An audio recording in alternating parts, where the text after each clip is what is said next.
Okay, welcome everybody. This is the board meeting that we're gonna get ready to start. Sorry, I just hit the get a little sip of water. My mouth got dry all of a sudden like we talked about. Okay, so we're gonna play a quick video, and after that, I'll call the meeting to order, and I have some things to read. Okay, or maybe Dr. Sale will read it. Welcome to the Professional and Vocational Licensing Virtual Board Meeting. When the meeting begins momentarily, the chair will take a roll call, explain any specific rules for this particular board, and then move to public comment. The name of the board member will appear on the bottom left-hand corner of your screen. For instance, this is board member Y, and this is board member E. Public testimony will be accepted at the beginning of the meeting and before each agenda item. You can indicate that you are ready to testify by clicking on the Raise Hand button being circled by the mouse on your screen now. At the appropriate time, the board will recognize you to speak and ask you to unmute your mic as shown here. Again, public testimony will be accepted at the beginning of the meeting and before each agenda item. Public attendees will not be able to unmute their microphone until recognized by the board. Public attendees who are recognized to testify will be asked to identify themselves by name and their affiliated organization if applicable. Please mute your microphone when you are finished speaking as a courtesy to others and members of the board. Public attendees will not be able to unmute themselves after the testimony is completed unless recognized again after raising their hand. At some point during the meeting, the board may choose to move into executive session. When the board moves into executive session, the board members' microphones and video feeds will be turned off, and a similar screen as you see now will be displayed. When the board returns from executive session, their microphones will be turned on as well as their video cameras. Welcome again to the Professional and Vocational Licensing Virtual Board Meeting. At this time, the chair will call the meeting to order and take a roll call, as well as explain any additional rules that may be specific to this board. Okay, thank you. Dr. Sale, can you go ahead and read? Okay, so internet access. To review the meeting and provide live oral testimony, please use the link on top of the agenda. You'll be asked to enter your name. The board requests that you enter your full name, but you may use a pseudonym or other identifier you wish to remain anonymous. You will also be asked to use an email address. You may fill this field with any entry of an email format, example, **@**mail.com. Your microphone will be automatically muted. When the chairperson asks for public testimony, you may click the raise hand button on your Zoom screen to indicate that you wish to testify about that agenda item. The chairperson will individually enable each testifier to unmute their microphone. When recognized by the chairperson, please unmute your microphone before speaking and mute your microphone after you finish speaking. Phone access. If you cannot get internet access, you may get audio-only access by calling the phone number listed on top of the agenda. Upon dialing the number, you'll be prompted to enter the meeting ID, which is also listed at the top of the agenda. After entering the meeting ID, you'll also be asked either to enter your panelist name or wait to be admitted into the meeting. You will not have a panelist number, so please wait until you're admitted into the meeting.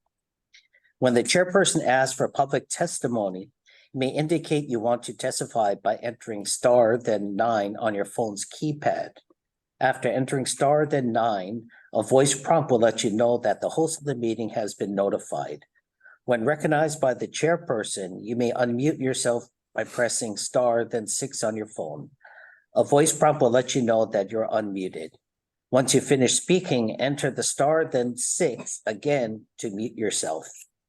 For both internet and phone access when testifying, you'll be asked to identify yourself and the organization, if any, that you represent. Each testifier be limited to 5 minutes of testimony per agenda item. If connection to the meeting is lost more than 30 minutes, the meeting will be continued on a specified date and time. This information will be provided on the board's website. Thank you. Yeah, okay, thank you very much for reading that. So I'd like to take a roll call vote, and I'll call the meeting to order. So I'm gonna read off your names and respond with aye, and that you're alone, or if you have anybody else there, okay? Dr. Chong, Present alone. okay. Dr. Fujimoto, President alone. Catherine Fukushima, Present alone. Dr. Lau, Present. and here. Joy, Present in person. right? Joyce Yamada, Present and alone. Dr. Yamamoto, Present and alone. Dr. Seo, Present in person. and we have Dr. Choi that's excused, correct? Okay, and I'm present myself. Seeing that we have a quorum, I'd like to call this meeting to order, and it is 10:06. Okay. Tina, do we have any changes to the agenda? I didn't see anything. Nope. Okay, all right, we're gonna move on to item 2, approval of the executive and open session minutes on January 22nd, 2024 board meeting. Can you please take a look at your minutes? Do we have any public comments to the minutes? Okay, Again. okay. Any public comments? Nope, no one has their hands raised. Okay, anyone from the board see any corrections, additions let's start with the open session minutes? Okay, seeing none, we can vote these together, correct? All right, any changes to the executive session minutes?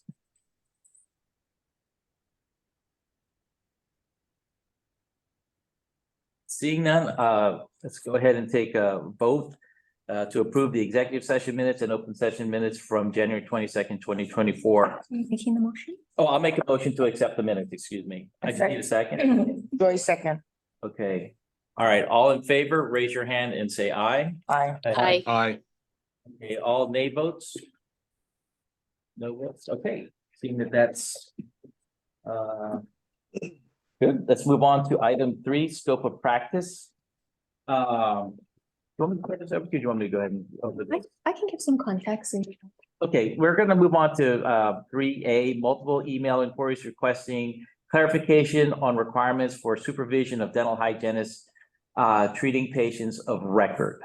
Okay, Okay, so just for context, we've been receiving a few emails about clarification for requirements for the supervision of dental hygienists, how long they have to have, the patient has to have been of record, things about the treatment plans. There were 3 or 4 questions that I listed in the distribution as examples of those questions. But essentially, what I'd like suggest the board to discuss is on the length of duration for the treatment plan, how long that should be valid for. okay, And just as context, back in 2017, there was a bill that was passed as Act 083, which allowed dental hygienists to operate under general rather than direct supervision. And there was a lot of board discussion with various stakeholders at that time. The board didn't comment on the length that the treatment plan should be valid. But I will note that HDA commented in a board meeting and in their testimony that they recommend that the treatment plan should be in place within a year. And then during your January 22nd, 2018 meeting, the board did also receive an inquiry similar to the ones that are before you today. And you voted and unanimously carried that a treatment plan within 6 months is sufficient for a dental hygienist to see a patient under general supervision. And it was noted in board discussion that for the Army, treatment plans are for 1 year, etc. But because the board didn't formally vote on, that length of time, that is up for discussion today. okay, so we'll open that up for discussion. Do we have to make a motion to discuss it, or we can just go ahead? You can just. go Okay, ahead and discuss. basically, we're looking at a time frame to give the dentist some clarification on how long a patient needs to be, the treatment plan needs to be valid. Mhm. Okay, and we've heard both 6 months and 1 year. So I would, I'm okay with it going to the 1 year time for the treatment plan. Any other thoughts on that? Because I guess there was some discussion about 6 months, but it was, you said, not formally voted upon. Oh, no, it was Oh, voted no. on that 6 months was sufficient, Sufficient. but would Okay. 1 year also be sufficient? Yeah, I guess is the question. like I said, posing it to the board, I'm okay with the 1 year. If there's any other one that has any thoughts on that, we would definitely like to hear it. And I pose this to Brian too. Is there anything that we need to think about for this? So first, let me just note, I don't remember, did you open this up for public discussion yet? Oh, not yet. I guess we can open it up since we just started. Before we go to our board, any public comments? You okay with the 1 year? Yes. Okay. And I will go with the 1 year. Okay. The only additional information that I If you would provide could, you. sorry, if you could state your name just. Yeah, state your name for the record. Dr. Joseph Mayer. Member of the general public, who recently attended a HMSA course on Maui, discussing the benefits of medical and dental care combined. And one of the statistics was that if a pregnant woman has a prophy during her pregnancy, she has a 90% chance less of having a premature birth. Also, individuals in certain health categories, I think it was called I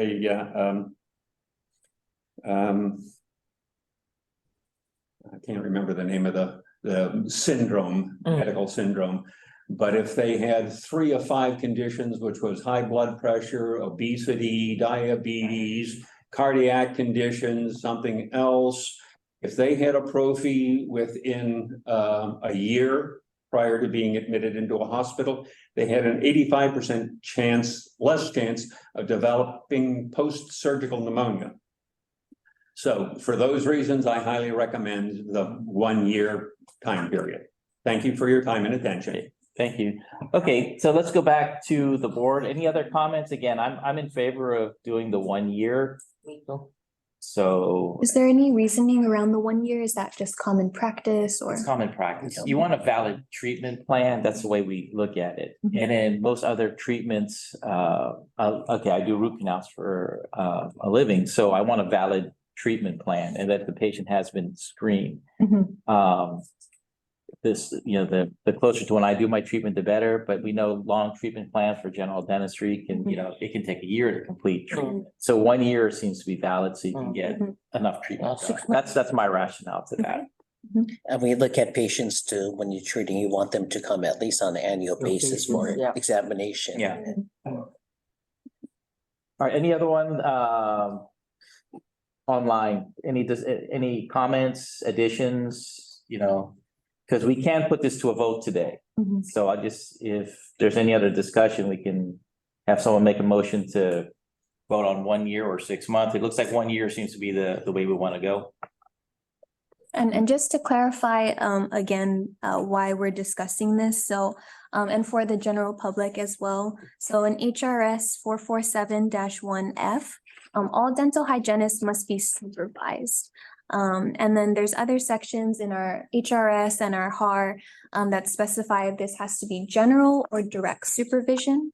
So HRS 447-1F2 authorizes general supervision for patients of record who have been examined by the dentist and have a treatment plan. So today we would be voting on the timeframe for that treatment plan. And then HRS 447-3 specifies the allowable duties under general supervision. And then in your rules, HAR 16-79-69.10 specifies duties that require direct supervision. And so there were questions in that distribution on routine prophylaxis and periodontal maintenance. So those are covered under direct supervision. And in our rules, it specifies what differentiates general supervision from direct supervision. But in all instances, the hygienist must be supervised.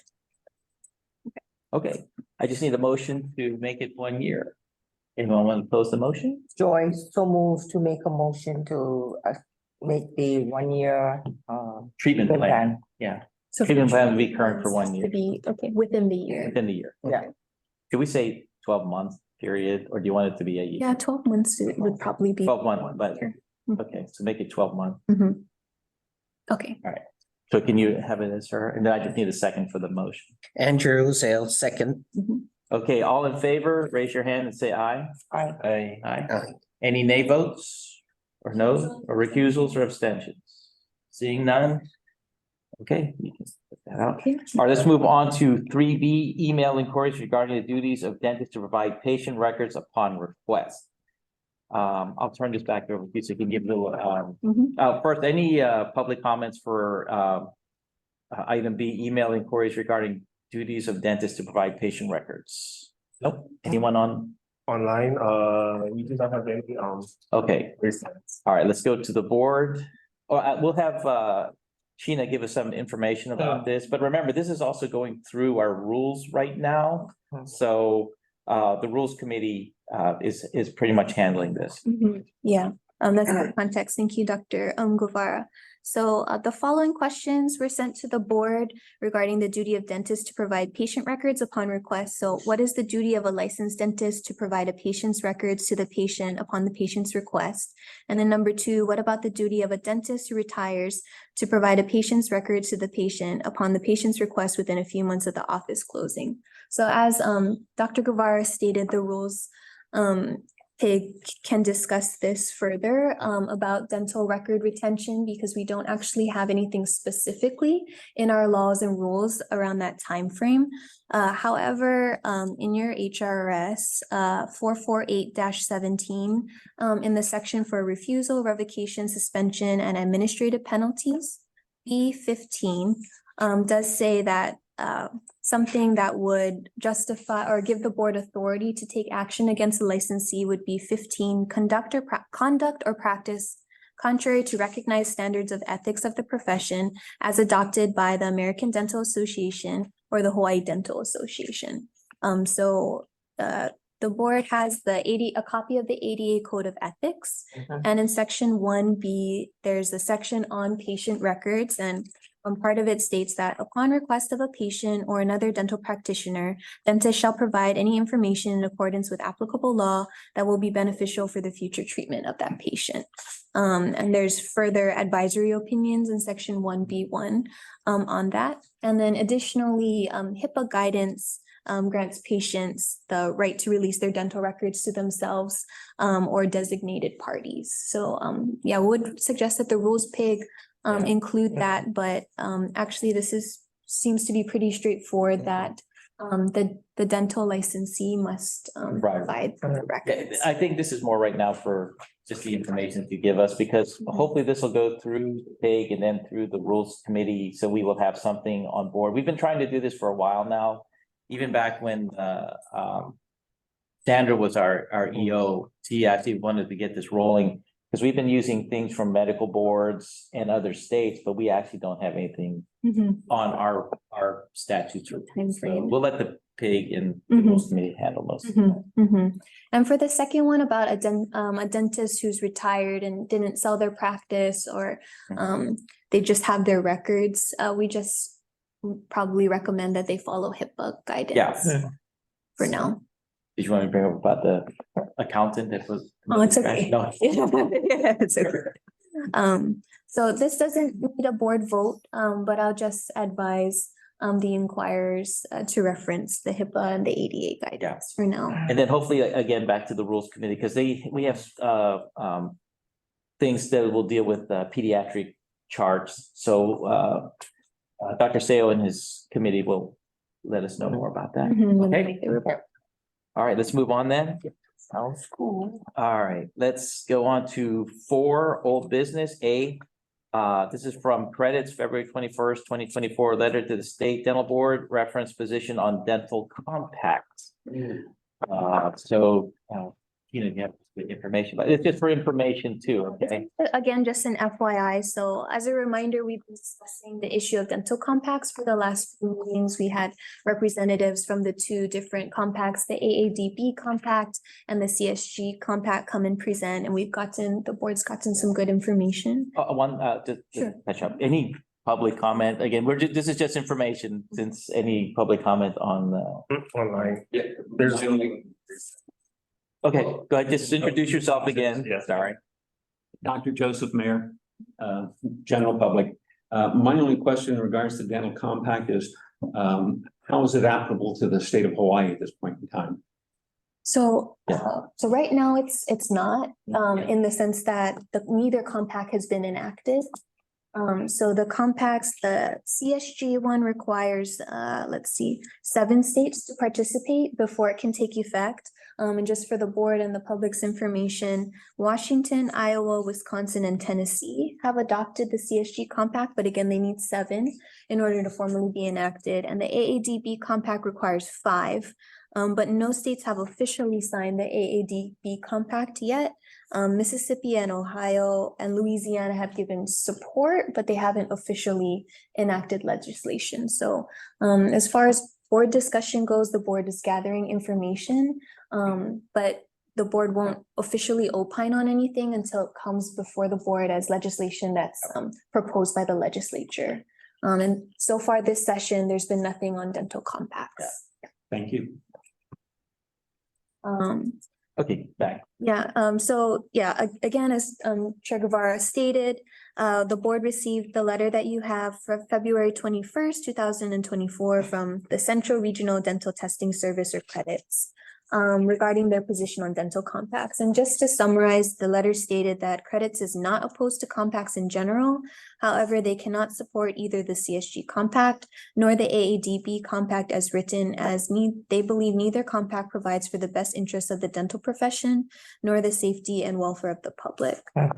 So credit's primary concern with the AADB compact seems to be that it was written in conjunction with CDCA Reb CETA, and they say that it will eliminate credits and other clinical licensure examinations because that compact only accepts the ADEX clinical exam currently. And their letter also states that their primary concern with the CSG compact is that the CSG compact, written in conjunction with the 88 and 88J, allows for clinical licensure examinations that do not include a psychomotor hand skill component. So that was basically what was in the letter. Just an FYI, again, it's a hot topic. Yeah, it's every meeting we go to, we hear about this, but not until it comes to us through the legislators will we really have anything that we can do about it. Correct. Yeah. Okay, no comments or questions from the board. We'll move on to item 5 then. I have one small comment. Okay. So Andrew Zale, so the medical interstate compact has already passed last year. The nursing is still going through the legislative process. So I agree that it's just a matter of time that it's going to be coming up, especially regarding the oral health access issues in Hawaii too. So we should be prepared as the board. Yeah, it's one of the things, it won't be reactionary. We've heard about it, but we're unfortunately, our hands are tied until it comes to us from the legislators. That's what a lot of people don't understand, that we have to go by what the legislators do. Yeah. We just don't pick this ourselves. Okay. But just a reminder to the board, we'll keep bringing it up.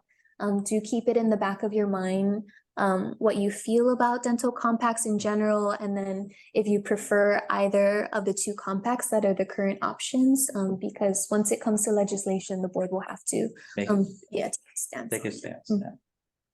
Okay, that's good. Let's move on to item 5, applications. Okay, I'm already going to ask for any public comments from the ratification lists. Anyone on the computer there? We have no raised hands. Okay. All right. I told you could sit like right. Just sit there permanent. I'm ready to go. We will in a few minutes, but we're gonna go with the ratification list first. I'm just gonna read off the ratification list. It's not very long. So we'll look at the approved dentist, approved dental hygienist, and approved dental hygiene certification in the administration of intraoral block anesthesia. For the dentist, it's license number DT 3152 to DT 3155. For the approved dental hygienist, it's DH 2461 to DH 2465. And for the block anesthesia, it's DH 2461 and DH 2462. I just needed a motion to approve the ratification list. And Dr. Lau, Jonathan Lau, I make a motion to approve the ratification list. Okay, can I have a second? Maybe- Dr. Chong, okay, thank you. All right, all in favor, raise your hand and say aye. Aye. All nays, recusals, or abstentions? Seeing one, motion carries for the ratification list. Okay, now, we're gonna move on to, let's see here, item B. And I think we'll also discuss item C. But I'm gonna make a motion that, item B is for the license of, Arlen Levy. And for C, dental hygienist application is Martha, Medaglia. Okay, I'm terrible with names, so Medaglia. So I want to make a motion that we move into executive session in accordance with HRS 92-4 and 92-5A1 and 4 to consider and evaluate personal information related to individuals applying for professional or vocational licenses cited in section 26-9 or both, and to consult with the board attorney on questions and issues pertaining to the board's powers, duties, privileges, immunities, and liabilities. The board will vote. We will do this vote in open session. So I need I make the motion to go into executive session. I need a second. Joy second. Okay, all in favor of moving the executive session, raise your hand and say aye. Aye. Aye. Any Aye. recusals, abstentions, or nays? Seeing none, let's move into executive session. Could we have you guys step out?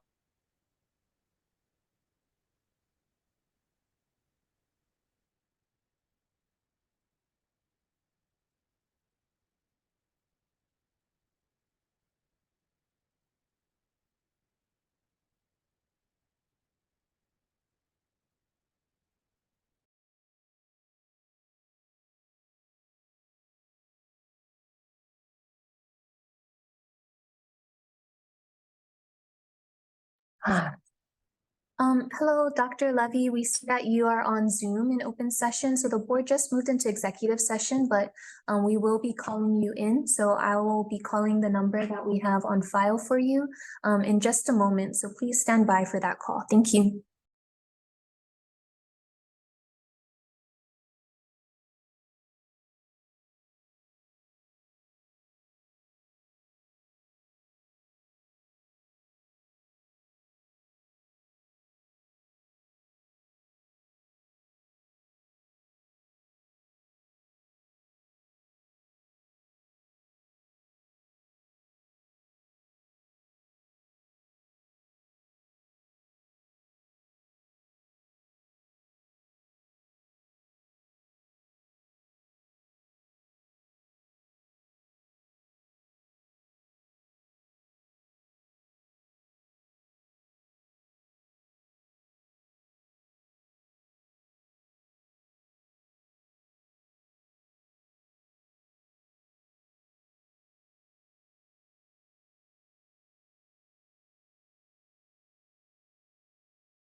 So it'll be, we'll say 11:20. Is everybody back yet? And the pictures aren't up yet. So when is the other AG, Jennifer, going to be officially transitioning?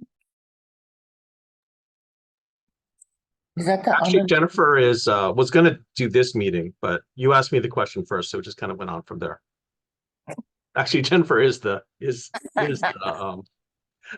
the deputy advising you. I just can't shut up. That's really all it No, is. I'm okay with that, actually. Some of these were ones I haven't before, so.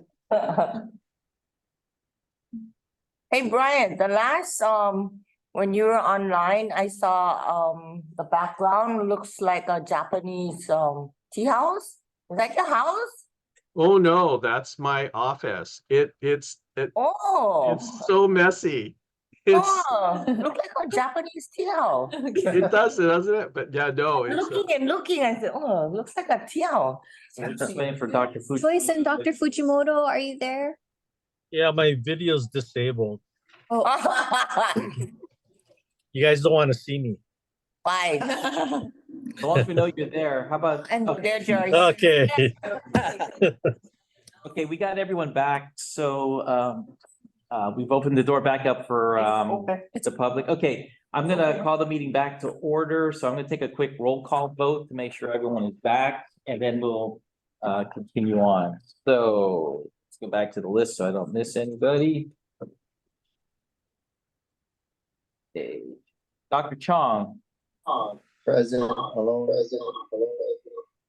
Okay, Dr. Fujimoto. President alone. Someone's got their feedback. Yeah. That now? Okay, Captain Fukushima. Present. Okay, Dr. Lau here. I'm in person. Okay, Kathy, present and alone. Kathy, present and alone? She eating. Hello? Okay, we can keep going. okay. Joy, Here, in person. okay, Joyce Yamada, Present and alone. Dr. Yamamoto, Present and alone. okay, Dr. Seo, Present in person. and I'm here, so we're all back. Okay, let's move back. Now that we're back into open session, we're gonna continue on with 5 applications. Okay, and we are on 5B, the application for Dr. Arlene Levy. Okay, so pardon me? Public testimony. Okay, any public testimony to this applicant? No one has their hands raised. Okay, then I'm gonna make a motion so that we can take a vote on the license. And I'll do a roll call vote on this license, too. Okay. So I'll make them, I'm gonna make the motion to deny the license. Okay, I need a second. And you have to state the basis. Oh, okay, I'm gonna read off the reason why. I thought we'd do that. Okay. This is my reason for denying the license. Under 436B19, grounds for refusal to renew, reinstate, or restore, and for revocation, suspension, denial, or conditions of license. Item 7, professional misconduct, incompetence, gross negligence, or manifest incapacity in the practice of the licensed profession or vocation. Also, 436B19, grounds for refusal to renew, reinstate, or restore, and for revocation, suspension, denial, or conditions of licenses. 9, conduct of or practice contrary to recognized standards of ethics for the licensed professional or vocation. 436B19, grounds for refusal to renew, reinstate, or restore, and for revocation, suspension, denial, or conditions of licenses. Item 13, revocation, suspension, or other disciplinary actions by another state or federal agency against a licensee or applicant for any reason provided by the licensing law or this section. 448-17, refusal, revocation, suspension, and administrative penalties. A, The board shall refuse to issue a license to any applicant who fails to meet all of the requirements imposed by this chapter and may refuse to issue a license to any applicant who has been disciplined by another state or federal agency. Notwithstanding any law to the contrary, a final order denying the issuance of a license to any applicant based on the applicant's discipline by another state or federal agency shall be a matter of public record. 448-17, refusal, revocation, suspension, and administrative penalties. B, in addition to any other action authorized by law, the board may suspend or revoke any license issued under this chapter and may fine a licensee for any cause authorized by law, including but not limited to the following. Item 15, conduct or practice contrary to recognized standards of ethics of the profession as adopted by the American Dental Association or the Hawaii Dental Association, and under ADA Code of Ethics, Section 2 principles, non-maleficence, do no harm. The dentist has the duty to refrain from harming the patient. So I need a second for my motion. Andrew Zale, second. Oh, It's okay. Craig Yamamoto, I second. Again, we're going to take this as a roll call vote. I've already raise your hand and state yay, nay, abstentions, or recusals. I'll take the first vote. This is Dr. Guevara, chair. No. Can you say, would you mind saying, deny? Oh, deny. I'm gonna, deny the license. So I'll move on to Dr. Chong. Deny.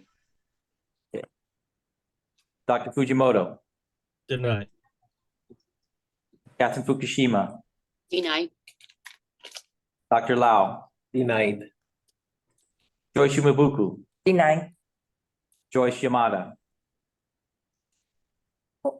Hello? One more time, please, Joyce. Deny. Thank you. okay. Dr. Yamamoto Deny. and Dr. Seu. deny. Okay, seeing that it's unanimous vote, we deny the license for Levy. And I'm gonna turn this over to So Sheena. I think Dr. Levy left the call, but she was given instructions that the board will be in communication following the meeting. Thank you. Okay, let's move on to applicants again, and this one is for the hygienist. And what was the name again? Sorry. Martha Medaglia. Yeah, Martha Medaglia. Again, we'll take this one as an open vote, but oh yeah, public testimony again for anyone. Online, there are no restands. And Doc, no question? Okay, I'm gonna make a motion then to approve the license for Martha Medaglia. I need a second. Okay, Dr. Lau, second. okay, and I'll call as a roll call vote again for the application. Dr. Okay, all in favor of approving the license, raise your hand and say aye. Aye. All nays, recusals, or abstentions? Seeing none, okay. Let's move on to license. Okay, and then we're gonna move on to item, excuse me. Item D, approved continuing education sponsoring organization application. 1, Lloyd T. Naramatsu, safety training. I'm gonna make a motion that, any public comment again? Okay, any public comment? Online, there are no restands. Okay, I'm gonna make a motion to approve the continuing education for Dr. Naramatsu. He's come into compliance with everything requested, so I'm gonna make a motion to approve. I need a second. Second. Okay, Dr. Lau. All in favor, raise your hands and say aye. Aye. Aye. All abstentions and recusals.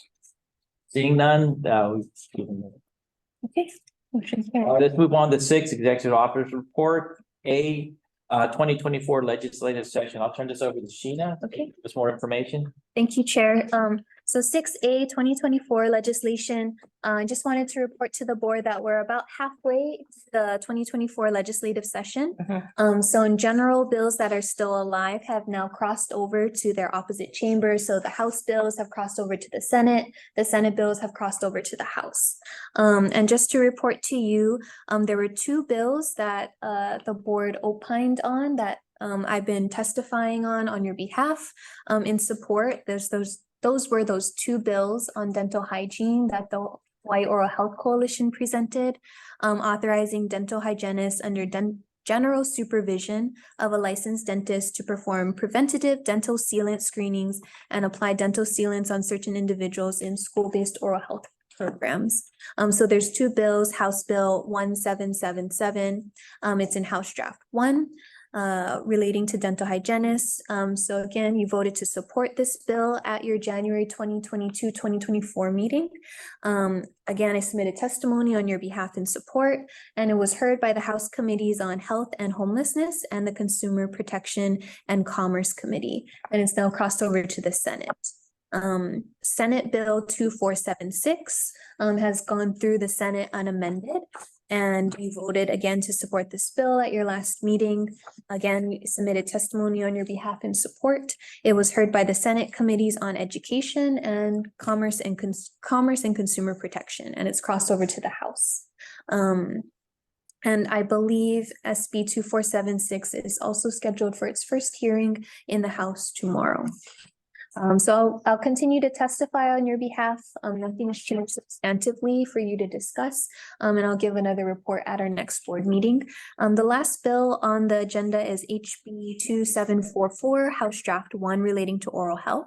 I'm just tracking this one for you. It established an oral health task force. So I've been tracking its progress through the legislature, and I'll provide updates, but this one is also still alive and has crossed over to the Senate. Okay, Testimony. for that or for the, Mhm. okay, any comments for the laws going through? Anyone online? Online, there are no raised hands. Okay. Any comments from the board? Remember, this is more FYI for us right now.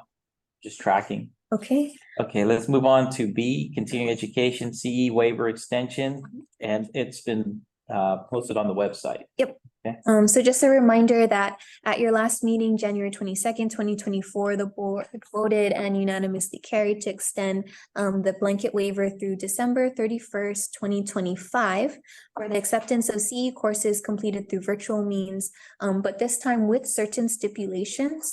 Those being that the skills portion of basic life support or BLS, advanced cardiac life support, ACLS, and pediatric life support or PALS courses must be in person. So the skills portion of those must be in person.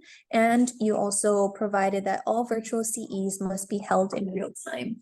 So as the chair stated, a website notice has been posted on the board's website for the members of the public to view that, as well as licensees. If there's any updates or clarification of the language, that will also be available on the board's website. And that's all I have to report. Thank you. Okay, great. Let's move on to item 7. Next meeting date, Monday, May 13th, 2024. Okay, time 10 a.m. In person, it'll be here again, Queen Liliuokalani Conference Room, and then it'll also be workable on the webinar. Yes, so can I? Oh, yeah. A comment. So I know there was a scheduled meeting in April. That was a special legislative session, but because no further bills have been introduced, no substantive changes, we will cancel, or we have canceled that meeting. It's been updated on the board's website, and as Chair Guevara has stated, the next meeting will be on May 13th, but thank you for holding that April date if we had needed it.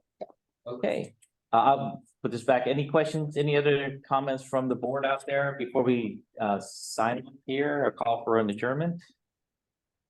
All right, looks like nobody has any other comments, so. Any comments? Okay. Meeting adjourned. Thanks, everybody. We'll see you.